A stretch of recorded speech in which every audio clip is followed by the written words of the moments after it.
Hello traders, welcome back to my YouTube channel. I hope you all are doing absolutely great and very good morning to all of you. So आज date है 23rd of October 2024 and अभी time हो रहा है 9:50।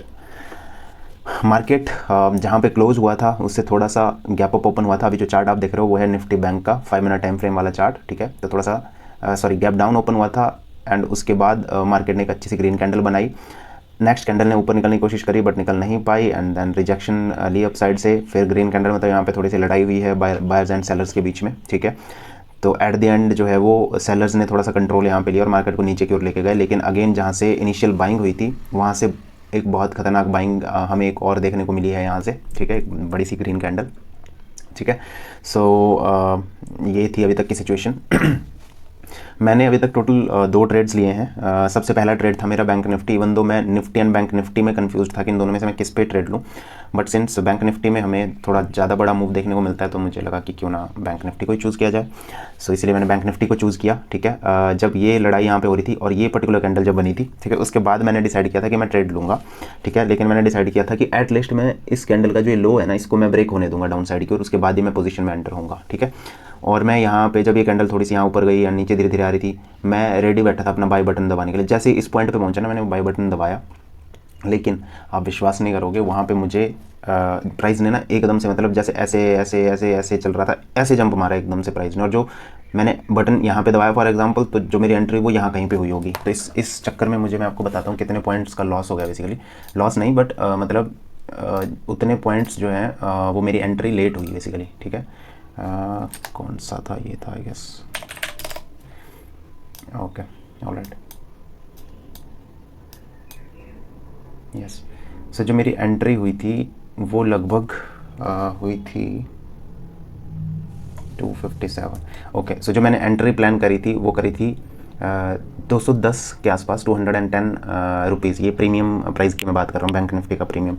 But जो मेरी entry हुई एकदम से, जो अचानक से मूव आया, मैंने आपको बताया, उस मूव के बाद जो मेरी एंट्री हुई वो हुई थी 257 रुपीज़ पे, ठीक है। और इवन तो अब मेरा कॉन्फिडेंस इस ट्रेड से लूज़ हो चुका था, मार्केट धीरे धीरे अप एंड डाउन कर रहा था बेसिकली, ठीक है। सो एक पर्टिकुलर लेवल थी जहाँ पे मैंने अपने एसएल को सिस्टम में डाल दिया बेसिकली, बिकॉज मैं उससे ज़्यादा लॉस नहीं लेने वाला था। और अगर इस ट्रेड में मुझे लॉस होता तो वो भी लगभग 500 प्लस रुपीज़ का होता, ठीक है। बिकॉज 450 रुपीज़ का मुझे लॉस एटलीस्ट इसमें होता, ठीक है। बट फिर उस पर्टिकुलर लेवल के आसपास मैं आपको दिखाऊंगा जब मैं आपको अपना कोटिंग की स्क्रीन पे लेके चलूँगा, तो मैं आपको दिखाऊंगा कि कहाँ एग्जैक्टली क्या हुआ था, ठीक है। तो वहाँ पे मैंने अपना एसएल को ट्रेल कर मतलब सिस्टम में डाल दिया था एंड उसके बाद मार्केट ने धीरे धीरे मूव करना स्टार्ट किया। इसमें मतलब काफ़ी अच्छा प्रॉफिट हो सकता था, लेकिन मैं पकड़ नहीं पाया इसको। मैंने 100% पकड़ा होता अगर मेरी एंट्री जहाँ पे मैंने प्लान करी थी उसके आसपास या 10, 12, 15 पॉइंट ऊपर भी होती ना, तब भी चलता। लेकिन आप समझ लो कि अप्रॉक्सीमेटली 47 पॉइंट्स का डिफरेंस पड़ गया। 210 पे मैं बाई करने की सोचा था, 257 पे वो बाई हुआ, ठीक है। तो इस मतलब बहुत खतरनाक मूव वहाँ पे आया। इवन दो मतलब वो जो जंप आया था, मेरी एंट्री अगर पहले हो चुकी होती तो वहीं तक शायद मैं टारगेट भी बुक कर लेता जहाँ पे वो एक इनिशियल जंप आया था, बट मेरी एंट्री ही वहाँ जंप के बाद हुई है, ठीक है। तो वो थोड़ा सा ये सिचुएशंस हैं जो आपका कॉन्फिडेंस डाउन कर देती है। इवन दो आप सही भी होंगे ट्रेड में, बट फिर भी आपको वो कॉन्फिडेंस नहीं आएगा। उस कॉन्फिडेंस के साथ आप उस ट्रेड को होल्ड करके नहीं बैठ सकते, जो कि मेरे साथ भी हुआ, ठीक है। मैं ज़्यादा उसको होल्ड नहीं कर पाया, मैंने थोड़ा सा उसमें कुछ पॉइंट्स कैप्चर करे। तो जो पहले ट्रेड में मेरा प्रॉफिट था दैट वाज 709 रुपीज़, ठीक है, जो मैंने कैप्चर किया था।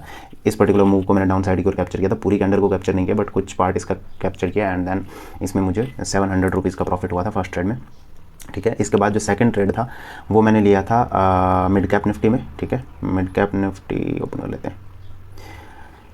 मिड कैप निफ्टी को मैं 2 मिनट टाइम फ्रेम पे ले जाता हूँ पहले, ऑलराइट। सो जो यहाँ पे मैंने ट्रेड लिया था मिड कैप निफ्टी में, वो लिया था यहाँ कहीं पे इस पर्टिकुलर लेवल पे, मतलब जैसे ये डाउन इसका लो ब्रेक हुआ था नीचे की ओर, तो मैंने डाउन साइड की ओर एक ट्रेड प्लान किया था। यहाँ से छोटा सा कुछ पॉइंट्स कैप्चर करे, 10 पॉइंट्स के आसपास ही हम कैप्चर कर पाए इसमें। इवन दो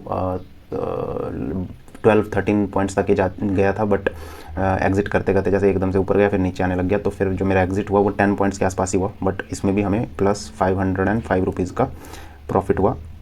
तो अभी तक जो हमारा ओवरऑल प्रॉफिट है that is 709 plus 505 is 1215 rupees के आसपास का हमारा अभी तक का प्रॉफिट है।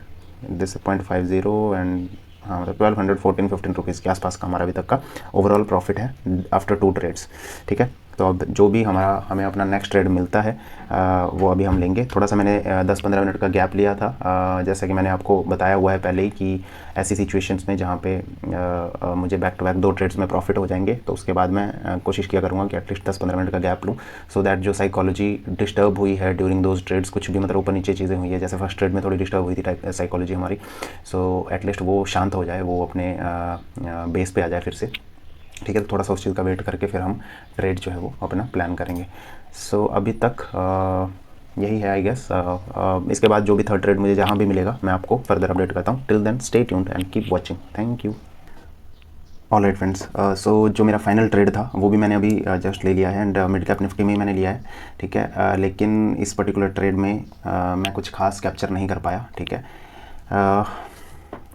ओके, सो ये जो मैंने ट्रेड लिया बेसिकली ये मैंने लिया था इस रनिंग कैंडल पे, यहाँ कहीं पे मैंने एंटर किया था। ठीक है, प्रीमियम में एक्चुअल में जो उछाल आया था ना वो यहाँ से यहाँ तक जब प्राइस मूव किया था तब मेन मूव जो है वो प्रीमियम में आ चुका था तब तक। ठीक है, मेरी एंट्री के बाद धीरे धीरे प्रीमियम मूव कर रहा था नंबर 1। ठीक है, इवन दो अगर मैं अभी की बात करूँ ये कैंडल भी जब फॉर्म हो गई तो थोड़ा सा मूव, थोड़ा क्या मतलब अच्छा मूव प्रीमियम में मुझे देखने को मिला है, लेकिन जब मैंने यहाँ से ट्रेड लिया तो प्रीमियम एक बार अप जाके थोड़ा सा डाउन आया। ठीक है, और मैं इस पर्टिकुलर ट्रेड में बिकॉज एसएल जो है ना वो बहुत बड़ा था इस पर्टिकुलर ट्रेड में। ठीक है, सिंस प्रीमियम में मैंने आपको बताया कि बहुत अच्छा मूव आ चुका था, ये कैंडल काफ़ी बड़ी बन गई बेसिकली। ठीक है, और एंट्री मैं एक्जैक्टली यहीं पे करना चाहता था पिवट के ऊपर जब प्राइस निकले, बिकॉज इसके ऊपर मुझे थोड़ा सा इसके नीचे मुझे थोड़ा सा कॉन्फिडेंस नहीं था कि इस लेवल को जो है वो ब्रेकआउट कर पाएगा। दूसरा कॉन्फिडेंस क्या नहीं था कि इसके ऊपर सस्टेन कर पाएगा कि नहीं कर पाएगा, बिकॉज समटाइम्स ऐसा होता है, जैसे फॉर एग्जाम्पल यहाँ पे आप देख रहे होंगे ये वाली कंडीशन जो बनी हुई है, जैसे जस्ट सेकेंड, ये देखो प्राइस यहाँ से गिर रहा था, यहाँ से ऊपर गया। ठीक है, इस पर्टिकुलर लेवल के ऊपर गया एंड देन 1-2 कैंडल बनी और फिर से रिवर्स हो गया नीचे की साइड। ठीक है, तो ऐसी चीज़ें होती रहती है, मतलब ब्रेकआउट होता है वो फेक होता है एक तरह से। ठीक है, तो ऊपर की साइड फ्रेकआउट कह सकते हो आप उसे, फेकआउट कह सकते हो। तो फेकआउट एक तरह से हमें देखने को मिलते हैं जहाँ पे प्राइस थोड़ा ऊपर जाता है लेकिन सस्टेन नहीं करता, फिर नीचे फॉल कर जाता है, आपके एसएल्स वगैरह हिट होंगे, समटाइम वापस ऊपर निकल जाएगा और समटाइम वो और नीचे गिर जाएगा। ठीक है, तो इस तरह से चीज़ें होती हैं, तो इसीलिए मुझे जो है वो इतना बड़ा एसएल तो डेफिनेटली नहीं लेना था। मैक्सिमम लॉस जो मैंने डिसाइड किया था दैट वाज 250 रुपीज़, जो इस लेवल के आसपास का एसएल निकल के आता था। ठीक है, बट क्लोज होने में कैंडल को बहुत कम टाइम बचा था। ठीक है, और कैंडल क्लोजिंग के बाद नेक्स्ट कैंडल क्या करेगी हमें नहीं पता। ठीक है, तो मैं इस रनिंग कैंडल में ही एग्जिट होना चाहता था, तो ये थोड़ा सा अपसाइड मूव किया, उसके बाद नीचे की साइड आने लगा। ठीक है, तो मैंने उसको एग्जिट कर दिया। जब अपसाइड ये मूव किया तो मुझे कुछ पॉइंट्स जो है वो दे रहा था, मतलब 4-5-6 पॉइंट्स का मुझे यहाँ पे प्रॉफिट दे रहा था, लेकिन 6 से 7 पॉइंट्स कहाँ दे रहा था, मतलब 10 पॉइंट्स तक ये नहीं गया। 10 तक गया था तब तो मैंने डेफिनेटली इसको एग्जिट कर दिया होता, बट वो हमें मूव नहीं मिला 10 पॉइंट्स का, और ये उससे पहले ही रिवर्स होने लग गया, तो मैंने इसको एग्जिट करना ही बेहतर समझा। इवन तो इसने उसके बाद मतलब जो कैंडल एंड में मतलब लास्ट के 2-3 सेकंड्स थे तो उसमें उसने एक मूव अपसाइड की ओर दे के फिर क्लोज किया इसने यहाँ पे। तो इस तरह से चीज़ें रही थर्ड ट्रेड में मेरी, बट ये है कि हमने थर्ड ट्रेड भी थोड़ा सा ही प्रॉफिट से, लेकिन प्रॉफिट में ही क्लोज किया। तो आज के तीनों ट्रेड हमारे प्रॉफिटेबली क्लोज हुए। पहले ट्रेड में अच्छा प्रॉफिट हमने कैप्चर किया, सेकंड ट्रेड में उससे कम, एंड थर्ड ट्रेड में तो बिल्कुल ही कम, दैट इज़ जस्ट 190 रुपीज़। ठीक है, तो जो मेरा प्रॉफिट ओवरऑल अभी पहुंचा है दैट इज़ 1405 रुपीज़। ठीक है, but I am happy with this profit because इस मंथ का ये सबसे बड़ा प्रॉफिट होगा। इतना अभी तक हमने प्रॉफिट नहीं किया होगा, since all guys know that मैं एक ट्रेड के साथ ही एक लॉट के साथ ही ट्रेड करता हूँ। ठीक है, तो एक लॉट के साथ मेरे लिए ये प्रॉफिट सफिशिएंट है। ठीक है, और सिंस इस मंथ हमारा इतना बड़ा कोई प्रॉफिट हुआ भी नहीं था तो सफिशिएंट से भी ऊपर है बेसिकली। ठीक है, तो that is it for this video guys. आपको बस एक बारी मैं फाइनली अपने कोटक न्यू की स्क्रीन पे दिखा देता हूँ अपनी overall position and number of trades, and उसके बाद इस वीडियो को यहीं पे एंड करते हैं। तो चलिए चलते हैं हमारी कोटक न्यू की स्क्रीन पे फ्रेंड्स। सो अभी हम आ चुके हैं अपने ट्रेडिंग सेटअप पे। सबसे पहले मैं आपको दिखा देता हूँ number of orders, so which are 6। ठीक है, यहाँ पे आपको 6 ऑर्डर दिख रहे होंगे, हमने 3 ट्रेड टोटल लिए हैं। और अगर पोजीशन की बात करें तो यहाँ पे जैसा कि मैंने आपको बताया पहले ट्रेड में हमने 700 रुपीज़ का प्रॉफिट गेन किया था, सेकंड में 190 सेकंड में 505 एंड थर्ड में सिर्फ 190 रुपीज़ का। ठीक है, बिकॉज जब आप एक प्रॉफिट कर देते हो ना बेसिकली तो उसको आप लूज़ नहीं करना चाहते हो, कहीं ना कहीं ये माइंड सेट आपका हो जाता है। तो इसीलिए जब आपको लगता है कि आपके बाद के ट्रेड्स जो होते हैं ना वो रिवर्स करना स्टार्ट कर जाते हैं, या तो आपको उसी फ्लो में कुछ मिल जाए तो आप डेफिनेटली कैप्चर कर लेते हो, लेकिन अगर उस फ्लो में ना मिल के वो रिवर्स करना स्टार्ट कर जाए, ठीक है, कहीं पे, तो आपको लगता है कि एग्जिट कर जाना चाहिए, बिकॉज जो हमने कमाया हुआ है उसको लूज़ करना भी सही नहीं है। ठीक है, even though I was ready to lose 250 rupees, ठीक है, जो मैंने कमाया था उसमें से, बट मैं क्यों स्टिक नहीं रहा उस पर, बिकॉज जो लॉजिकल एसएल था ना वो बहुत बड़ा था, ठीक है। मैं बीच में एसएल डेफिनेटली मैंने सिस्टम में ऑलरेडी डाल दिया था, मतलब 4-5 पॉइंट्स, बट अगर वो एसएल लॉजिकल होता, मतलब लॉजिकल लेवल पे ही उतना ही एसएल बन रहा होता ना, तो 100% मैं इस ट्रेड को होल्ड करता, लेकिन वो लॉजिकल लेवल पे नहीं था, वो उसके कहीं ऊपर था, तो इसीलिए मैंने इस ट्रेड को एग्जिट कर दिया। अभी मैं आपको दिखा देता हूँ, ये पर्टिकुलर वो बड़ी सी कैंडल आपको दिख रही है, ये रनिंग कैंडल थी, ठीक है। अगर ये सबसे पहले आप यहाँ पे चार्ट की कंडीशन देखो, ये 5 मिनट का है और ये 2 मिनट टाइम फ्रेम पे है, यहाँ पे चार्ट, ठीक है। तो अगर ये कंसोलिडेशन यहाँ पे देखो थोड़ी सी हुई, उसके बाद नीचे आया, फिर ये ऊपर ऊपर निकला, अगर यहाँ पे पिवट पॉइंट नहीं होता ना, कोई और सपोर्ट लेवल होती या रेजिस्टेंस लेवल होती, तो मैं मेरा जो परफेक्ट एंट्री होती ना, वो मैं यहीं कहीं पे एंटर कर जाता। जब यहाँ से प्राइस ऊपर की साइड रिवर्स करने लगा था, तो मैं यहीं इसी पर्टिकुलर कैंडल पे मैं एंटर कर जाता, ये जो कैंडल थी, तब मेरी एंट्री बहुत पहले होती है और मुझे अच्छा प्रॉफिट यहाँ पे देखने को मिलता है। इवन तो अभी देखो मेरी जो एंट्री थी इस पर, वो थी ऑन 167 रुपीज़ के आसपास मैंने करी थी, मतलब यहाँ कहीं पे एग्जैक्ट जो हाई था इसके आसपास मैंने एंट्री करी थी 167। उसके बाद प्राइस ऊपर गया, ठीक है, लेकिन फिर रिवर्स हुआ, तो वो 172 के आसपास मेरा एग्जिट हुआ था।